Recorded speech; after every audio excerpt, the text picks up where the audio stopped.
अस्सलामुअलैकुम, welcome to Nadeem academy. तो बच्चों कैसे हैं आप सब। तो बच्चों आज की वीडियो में हम पढ़ने वाले हैं rational numbers and irrational numbers. अच्छा बच्चों, ये बहुत ही इंपॉर्टेंट टॉपिक है, इसके बारे में जानना बहुत ज़रूरी है क्योंकि हमारी जो नेक्स्ट एक्सरसाइज आने वाली है उसके अंदर रेशनल नंबर्स यूज़ होंगे। क्योंकि रेशनल और इरेशनल नंबर्स आपको टाइम बाय टाइम आपको जो है पूरी मैथ बुक के अंदर नज़र आएंगे, तो इसका कंसेप्ट क्लियर होना बहुत ज़रूरी है। और इसके अलावा हमारी जो अभी एक्सरसाइज स्टार्ट होने वाली है 1.1, उसके अंदर पहला क्वेश्चन हमारा रेशनल नंबर्स ही है। अच्छा, मैथ जो है मैं आप लोगों को इस तरीके से पढ़ाऊंगा कि हम हर टॉपिक को कवर करेंगे, हर टॉपिक के ऊपर डिटेल्स डिस्कशन होगी, आप लोगों को एग्जांपल के साथ समझाऊंगा, फिर उसके बाद ही हम जो है वो एक्सरसाइज करेंगे। तो मेरा करने का तरीका भी यही है कि सबसे पहले जो है वो आपको तमाम ऑप्शन के बारे में आपको डिटेल से बताऊं ताकि आपका कंसेप्ट क्लियर हो, और उसके बाद जो है हम फिर एक्सरसाइज को लेके चलें। एक चीज़ हमेशा याद रखना बच्चों, मैं जो है आप लोगों को सिर्फ मेथड बताऊंगा क्योंकि मैथ का होता ही मेथड है। अगर आप लोगों को मेथड आ जाता है तो आप कोई सा भी सवाल उसको सॉल्व कर लेंगे। तो इसीलिए सवाल मत समझा करें, मेथड को समझें। जो मेथड समझा रहा हूँ उसको लाजमी समझें आप, क्योंकि मेथड से ही सारा मैथ चलता है। ठीक है, हर सवाल का एक अलग मेथड होता है और हर सवाल का मेथड लाजमी होता है, तो इसीलिए मेथड को ही समझा करें, सवाल को मत समझा करें। तो चलें शुरू करते हैं। शुरू करने से पहले आप लोगों से एक रिक्वेस्ट है कि अगर आप लोगों ने मेरे चैनल को सब्सक्राइब नहीं किया तो मेरे चैनल को सब्सक्राइब कर दीजिए, और वीडियो अच्छी लगे तो वीडियो को भी लाइक ज़रूर कर दीजिएगा। इसके अलावा जो है मैं इससे पहले जो है वो एक रियल नंबर के ऊपर वीडियो बना चुका हूँ, क्योंकि हमारा जो है अभी फ़िलहाल नंबर का पैटर्न चल रहा है। अगर आप लोगों ने वो वीडियो नहीं देखी तो आप जो है वो मेरी प्लेलिस्ट में या अब मेरे चैनल पे जाके आप वीडियोस के सेक्शन में जो वहाँ से जाके आप उसको देख सकते हैं। रियल नंबर्स उसको भी मैंने बहुत ही डिटेल से डिस्कस किया है कि रियल नंबर्स क्या होते हैं, कैसे बनते हैं, क्यों ज़रूरी हैं, और रेशनल इरेशनल भी उन्हीं रियल नंबर में से ही निकले हुए हैं। ठीक है, आज जो है वो हम रेशनल नंबर को डिस्कस करने वाले हैं, तो चले फिर शुरू करते हैं। अच्छा बच्चों, अगर हम रेशनल नंबर्स को डिफ़ाइन करना चाहें तो हम कुछ इस तरीके से डिफ़ाइन कर सकते हैं कि रेशनल नंबर्स वो नंबर्स होते हैं जिन्हें पी और क्यू की फॉर्म में लिखा जा सकता है। जैसे अगर आप यहाँ पे इस पिक्चर के अंदर देखें तो आपको पी ओवर क्यू फॉर्म में एक वैल्यू नज़र आ रही है, और उसके साथ इसकी एग्जांपल भी मौजूद है यहाँ पे 7/9, 2/3, 5/8। तो इस फॉर्म के अंदर अगर हम किसी भी नंबर्स को लिख सकते हैं तो वो रेशनल नंबर्स होते हैं। ठीक है। अच्छा, यहाँ पे जो है वो एक इम्पॉर्टेंट बात लाजमी याद रखें कि यहाँ पे जो है आपकी ऊपर वाली वैल्यू p और नीचे वाली वैल्यू q जो है, इन दोनों का इंटीजर होना लाजमी है। ऊपर वाली वैल्यू p भी इंटीजर होगी, नीचे वाली q भी इंटीजर होगी। और इसके अलावा एक और कंडीशन है कि नीचे वाली वैल्यू जो q है वो कभी भी ज़ीरो नहीं हो सकती। अगर वो ज़ीरो होगी तो वो रेशनल नंबर में नहीं आएगी। अगर डिनोमिनेटर ज़ीरो होगा तो वो कभी भी रेशनल नंबर नहीं होगा। हाँ, एक ये कंडीशन लाजमी है कि ऊपर वाली वैल्यू भले ज़ीरो हो, यहाँ पे p की वैल्यू ज़ीरो हो, मसला नहीं है, लेकिन डिनोमिनेटर कभी भी ज़ीरो नहीं होना चाहिए। ठीक है, आपको ये समझ में आ गया कि ऊपर वाली वैल्यू इंटीजर होनी चाहिए, नीचे वाली वैल्यू भी इंटीजर होनी चाहिए।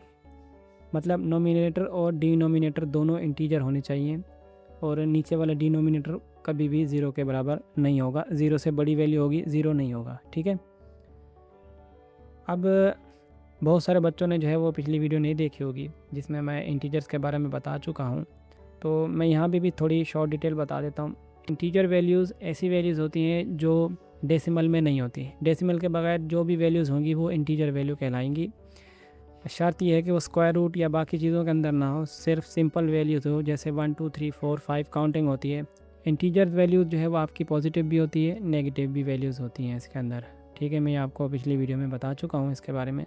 आपको ये कंसेप्ट तो क्लियर हो गया होगा कि रेशनल नंबर्स क्या होते हैं। ऐसे नंबर जिन्हें पी ओवर क्यू फॉर्म में लिखते हैं। पी ओवर क्यू फॉर्म का मतलब होता है फ्रैक्शन फॉर्म में लिखते हैं हम लोग, इस तरीके से जैसे ये वैल्यूज़ लिखी हुई हैं। ठीक है, इस तरीके से अगर हम लिखते हैं तो हम इन्हें पी ओवर क्यू फॉर्म बोलते हैं। अच्छा, इसके बाद हमारे पास इनकी कुछ कंडीशंस हैं जिनके बारे में जानना बहुत ज़रूरी है कि अगर हम किसी भी रेशनल नंबर को आइडेंटिफाई करना चाहें तो हम किस तरीके से उसको आइडेंटिफाई कर सकते हैं।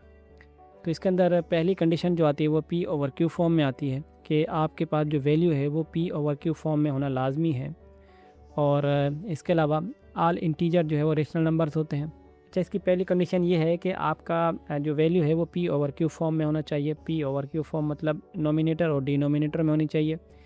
इसके बाद हमारे पास आती है टर्मिनेटिंग्स, कि आपकी जो वैल्यू है अगर हम उसको डिवाइड करें तो वो पूरा पूरा डिवाइड हो जाए। जैसे यहाँ पे अगर आप देखें ये टर्मिनेटिंग डेसिमल्स है हमारे पास, तो 1/4 को जब हमने डिवाइड किया तो 0.25 है आंसर इसका। तो ये पूरी पूरी डिवाइड हो गई, तो इसका मतलब है कि ये टर्मिनेटिंग वैल्यू है। और यहाँ पे हमें पता चल गया कि ये हमारा जो है वो रेशनल नंबर है। ठीक है, पहली कंडीशन पूरी हो गई। तो अब हमें आगे जो है वो दूसरी कंडीशन चेक करने की ज़रूरत नहीं है। सबसे पहली कंडीशन आपने चेक करनी है कि पी ओवर क्यू फॉर्म में हो। ठीक है, डन हो गया। उसके अलावा आपका पी जो है वो इंटीजर हो, क्यू भी इंटीजर हो, तो वो जो है वो आपकी क्या नाम है, रेशनल नंबर कहलाएगी। तो आप उसको डिवाइड करके देख लें। अगर डिवाइड करने के बाद उसका जो है वो डेसिमल टर्मिनेट हो जाता है तो वो आपकी वैल्यू जो है वो रेशनल नंबर कहलाएगी। उसके बाद फिर आपने ये चेक करना है कि वो रिक्यूरिंग डेसिमल तो नहीं है।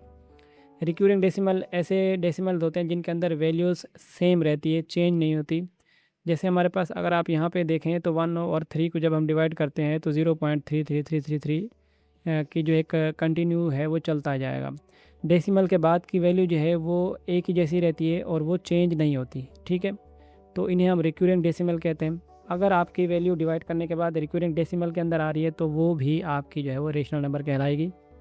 अच्छा बच्चों, इसके बाद हमारे पास जो दूसरा नंबर आता है वो इरेशनल नंबर्स है। इरेशनल नंबर जो है वो रेशनल नंबर के उलट चलते हैं। वो हमारे पास जो रेशनल नंबर है वो पी ओवर क्यू फॉर्म में लिख सकते थे हम लोग, और इरेशनल नंबर को जो है वो हम पी ओवर क्यू फॉर्म में नहीं लिख सकते। ठीक है, और इसके अलावा इसकी कंडीशन भी उसके उलट होती हैं। अगर वो टर्मिनेटिंग है तो ये नॉन टर्मिनेटिंग होते हैं। वो अगर रिक्यूरिंग डेसिमल है तो ये नॉन रिक्यूरिंग डेसिमल होते हैं। ठीक है, तो इसके अलावा जो है रेशनल नंबर के अंदर जो है हमारे पास तमाम वैल्यूज़ इंटीजर्स में होती हैं, और इरेशनल नंबर के अंदर वैल्यूज़ जो होती है वो इंटीजर्स में नहीं होती। अगर आप यहाँ पे देखें तो आपको ये √2 मिलेगा, √3, तो ये आपके जो है वो इरेशनल नंबर्स हैं। ठीक है, स्क्वायर रूट के अंदर जो वैल्यूज़ होंगी वो इरेशनल नंबर्स कहलाएंगी। ठीक है, जैसे यहाँ पे ये वैल्यूज़ हैं। इसके अलावा आपकी पाई जो है वो भी इरेशनल नंबर्स है। पाई की वैल्यू जो है वो नॉन टर्मिनेटिंग और नॉन रिक्यूरिंग डेसिमल में होती है, तो इसीलिए जो है वो ये इरेशनल नंबर है। इसके अलावा अगर हम 2 का स्क्वायर रूट लेते हैं तो इसकी जो वैल्यू आती है वो नॉन टर्मिनेटिंग और नॉन रिक्यूरिंग डेसिमल में आती है, तो इसीलिए ये भी इरेशनल नंबर है। इसके साथ अगर आप इसकी पहचान करना चाहें तो 2 स्क्वायर रूट के अंदर है तो ये नॉन इंटीजर है, इंटीजर नहीं है, नॉन इंटीजर है। क्योंकि इंटीजर के बारे में हम पढ़ चुके हैं कि वो जो है बगैर डेसिमल के होती हैं और बगैर स्क्वायर रूट के वैल्यूज़ होती हैं। प्लस माइनस में भी होती हैं, लेकिन यह है कि उनके अंदर स्क्वायर रूट नहीं होता। तो जो स्क्वायर रूट के अंदर वैल्यूज़ होंगी वो आपकी इरेशनल नंबर्स होंगी। लेकिन यहाँ पे एक चीज़ लाजमी आपने याद रखनी है कि स्क्वायर रूट के अंदर कुछ ऐसी वैल्यूज़ भी होती हैं जिनका परफेक्ट स्क्वायर बनता है। जैसे हमारे पास 4 है, अगर 4 का हम परफेक्ट स्क्वायर बनाते हैं उसका परफेक्ट स्क्वायर 2 बनेगा, तो जो स्क्वायर रूट को ख़त्म करके बाहर आ जाएगा। अब 2 जो है वो एक इंटीजर वैल्यू है तो वो इरेशनल नंबर में गिनी जाएगी। तो इसीलिए स्क्वायर रूट के अंदर भी ऐसी वैल्यूज़ को आपने देखना है जो परफेक्ट स्क्वायर बना रही हो, तो उनको जो है हम रेशनल नंबर में काउंट करते हैं।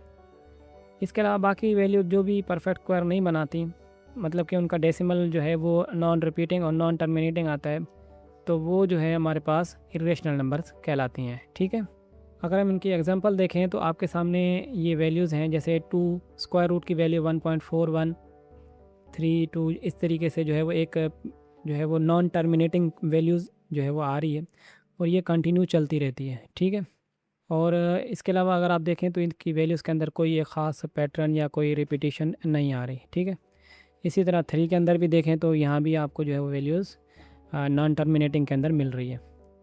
इसके अलावा अगर आप पाई के अंदर देखें तो 3.141592 इस तरीके से जो है वैल्यू डेसिमल के अंदर आ रही है, ये भी नॉन टर्मिनेटिंग है और नॉन रिक्यूरिंग डेसिमल के अंदर आती है।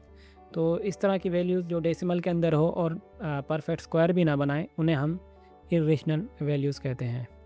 अच्छा, इसके अलावा स्टूडेंट का सबसे बड़ा कन्फ्यूजन ये होता है कि जैसे हमारे पास एक सवाल आता है, जैसे यहाँ पे अगर आप देखें कि ये वाला सवाल आपको ऐसे लग रहा होगा जैसे पी ओवर क्यू फॉर्म के अंदर है। ये सिर्फ सवाल लिखा हुआ है, लेकिन ये इरेशनल वैल्यू नहीं है, इरेशनल वैल्यू है। क्यों? क्योंकि अगर आप इस सवाल के अंदर देखें तो सबसे ऊपर वाली वैल्यू जो है वो स्क्वायर रूट के अंदर आ रही है, और हमने कहा था कि जो हमारी रेशनल वैल्यूज़ होती हैं वो p भी इंटीजर होती है और q भी इंटीजर होती है, और यहाँ पे जो है वो 2 जो है वो इंटीजर नहीं है, वो स्क्वायर रूट के अंदर आ रहा है, तो इसीलिए ये पूरी वैल्यूज़ इरेशनल होगी। ठीक है, क्योंकि हमारे 1.1 एक्सरसाइज जो स्टार्ट होगी उसके अंदर भी कुछ इस तरह के क्वेश्चन आएंगे, तो वहाँ पे सबसे पहले स्टूडेंट यही पूछते हैं कि सर ये भी तो p और q फॉर्म में लिखा हुआ है। लिखा ज़रूर होता है, लेकिन वो जो है आपका रेशनल वैल्यूज़ नहीं होती, क्योंकि ना ही अगर आप क्वेश्चन के ऊपर देखें तो वो स्क्वायर रूट के अंदर वैल्यू है जो कि इंटीजर नहीं है, तो इसीलिए हमारी जो कंडीशन पहली है वो ये है कि दोनों वैल्यूज़ इंटीजर होनी चाहिए। इरेशनल नंबर के अंदर है कि अगर एक वैल्यू भी नॉन इंटीजर आ जाती है तो वो इरेशनल वैल्यूज़ कहलाएगी।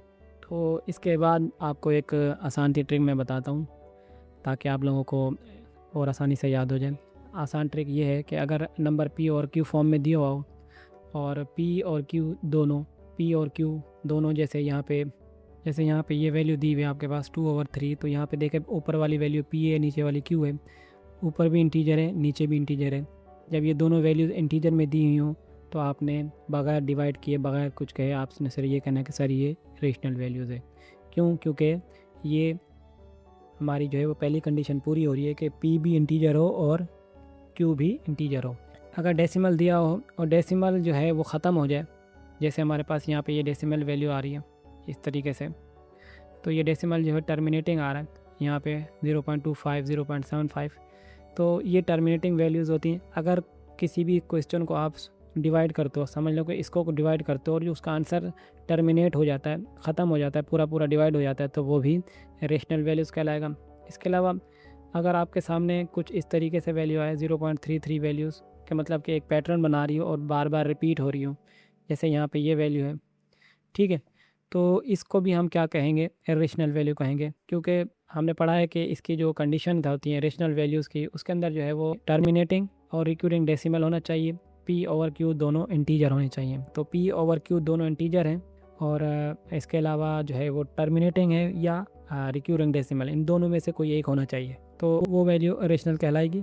अगर उसका डेसिमल नहीं ख़त्म हो रहा और वो एक पैटर्न भी नहीं बना रहा तो उसे हम इरेशनल वैल्यू कहेंगे। इसके बाद अगर हम इनका कंपैरिजन करें तो रेशनल वैल्यूज़ पी क्यू की फॉर्म में लिखे जा सकते हैं, इरेशनल वैल्यूज़ पी क्यू की फॉर्म में नहीं लिखे जा सकते। पी क्यू की फॉर्म में नहीं लिखा जा सकता का मतलब ये है कि आप उनको मैथमेटिक के हिसाब से नहीं लिख सकते, क्वेश्चन लिखा हो ज़रूर होता है लेकिन वो जो है रेशनल नहीं कहलाएगा, इरेशनल वैल्यूज़ कहलाएगी। p ओवर q दोनों इंटीजर होते हैं, इरेशनल होते हैं, इसके अंदर एक वैल्यू इंटीजर हो तो दूसरी वैल्यू इंटीजर नहीं होती, या फिर उन दोनों को डिवाइड करो तो उनकी जो डेसिमल वैल्यू आती है वो नॉन टर्मिनेटिंग होती है ये और या नॉन रिक्यूरिंग डेसिमल होती है। रेशनल नंबर के अंदर वही कंडीशन आ रही है कि डेसिमल टर्मिनेटिंग या रिपीटिंग होता है। एग्जांपल के अंदर अगर आप देखें तो यहाँ पे 1/2 है, 3/2 है, 22 और 7 है, -5 है, और इसके अंदर एग्जांपल आपको स्क्वायर रूट और पाई के अंदर आपको मिलेगी रेशनल नंबर के अंदर। अच्छा, यहाँ पे मैं एक चीज़ आपको और क्लियर करता जाऊँ कि हमारे जो रेशनल नंबर होते हैं वो इंटीजर, तमाम जितने भी नंबर हैं वो सारे क्या नाम है वो रेशनल नंबर होते हैं। जैसे 0 हो गया, 1 2 3 4 5 6 7, तो ये भी हमारे रेशनल नंबर हैं। ठीक है, यहाँ पे आप लोगों ने कंफ्यूज नहीं होना कि सर वो ये तो सिर्फ सिंगल वैल्यूज़ हैं। हाँ है तो सिंगल वैल्यू, जैसे हमारे पास ये 5 है, लेकिन अगर हम इसको बाय डिफ़ॉल्ट देखें, मैथ की रूह से देखें तो 5 जो होता है इसका डोमिनेटर हमेशा 1 होता है। सिंगल इंटीजर कोई भी वैल्यू होगी उसका डोमिनेटर क्या होगा? 1 होगा। ठीक है, हम ऑटोमेटिक उसका जो डोमिनेटर होगा वो क्या कहलाएगा? 1 कहलाएगा। कोई भी वैल्यू आप लिखते हैं, भले 0 लिखते हैं तो उसका डोमिनेटर क्या होगा? 1 होगा। अगर आप 7 लिखते हैं उसका डोमिनेटर 1 होगा, 10 लिखते हैं तो उसका डोमिनेटर भी 1 होगा।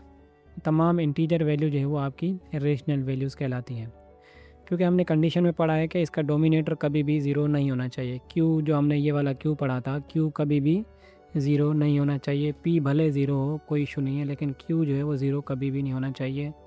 तो ये भी एक इसकी कंडीशन में आती है, इसे हम रेशनल वैल्यूज़ कहते हैं। आई होप बच्चों आपको ये कंसेप्ट क्लियर हो गया होगा कि रेशनल नंबर और इरेशनल नंबर्स क्या होते हैं। इनको आइडेंटिफाई करने के जो मेथड्स वगैरह हैं वो आप लोगों को सही से समझ में आ गए होंगे। तो अब जो है आपका ये कंसेप्ट क्लियर हो गया, तो अब हम जो एक्सरसाइज करेंगे उसके अंदर आपको इतनी जो है वो मुश्किल नहीं आएगी, आसानी से हमारी एक्सरसाइज आसान तरीके से सॉल्व हो जाएगी। ठीक है, अगर आपको वीडियो अच्छी लगी हो तो लाइक कीजिए, और मेरे चैनल को सब्सक्राइब नहीं किया तो मेरे चैनल को भी सब्सक्राइब कर दीजिए। तो मिलते हैं नेक्स्ट वीडियो में। अल्लाह हाफिज़।